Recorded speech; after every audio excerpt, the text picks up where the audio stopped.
दोस्तों, इंसान हमेशा से खुद को ताकतवर और सर्वश्रेष्ठ समझता आ रहा है। यहाँ तक कि इंसान इगोइस्टिक भी होता चला जा रहा है।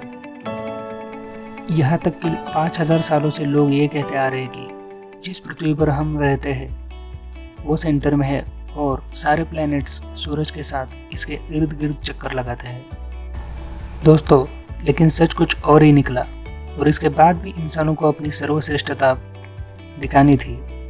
इसलिए वो अब ये कहने लगे कि जिस सूर्यमाला में हम रहते हैं वो सूर्यमाला मिल्की वे आकाशगंगा में सेंटर में है। लेकिन और एक बार सच कुछ और ही निकला और इंसान दुनिया की सेंटर में नहीं है तो फिर यहाँ है, जैसे कि आप लोग देख रहे हो। हर्ट्ज़स्प्रुंग और रसेल, ये दो साइंटिस्ट ने ये डायग्राम बनाई है जिसका शॉर्ट नेम है HR डायग्राम, जिससे कि हमें अर्थ यानी कि सोलर सिस्टम की पोजीशन पता चलती है पूरे मिल्की वे गैलेक्सी में। सूरज स्थिर है और पृथ्वी और सारे ग्रह उसके चक्कर लगाते हैं। ये बात बताने वाले सबसे पहले साइंटिस्ट थे निकोलस कोपरनिकस। जब निकोलस ने ये कहा कि पृथ्वी घूमती है और सूरज स्थिर है, तब लोगों ने पूछा कि पृथ्वी घूमती है तो हम लोग पृथ्वी से दूर क्यों नहीं फेंके जाते। ये बात बहुत पुरानी है, न्यूटन से भी पुरानी, तो स्वाभाविक है कि कोई भी ग्रेविटी के बारे में नहीं जानता था।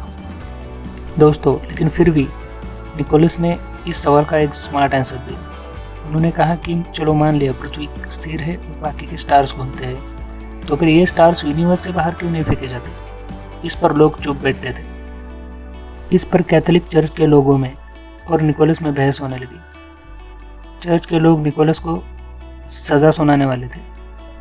दोस्तों, इसी पे निकोलस ने एक बुक लिखी थी और ये बुक दुनिया के सामने लाने के 3 घंटे पहले ही उनकी मृत्यु हो गई। उनके मृत्यु के वक्त वो सो रहे थे, वो बुक अपनी छाती पे लेके। दोस्तों, निकोलस के बाद यही सच दुनिया को बताने का काम गैलीलियो गैलीली इस नाम के महान साइंटिस्ट ने किया है। उस वक्त कैथोलिक चर्च के खिलाफ जाके दुनिया को सच बताने की हिम्मत सिर्फ निकोलस और गैलीलियो ने की थी। कैथोलिक चर्च और गैलीलियो में ये बहस लगभग 20 साल तक चली थी और चर्च ने गैलीलियो को कई दफ़ा माफ़ी मांगने पर मजबूर किया था। दोस्तों, अगर आपने वीडियो एंड तक देखी हो तो लाइक, शेयर और सब्सक्राइब करना। Please support me for making more videos. Thank you.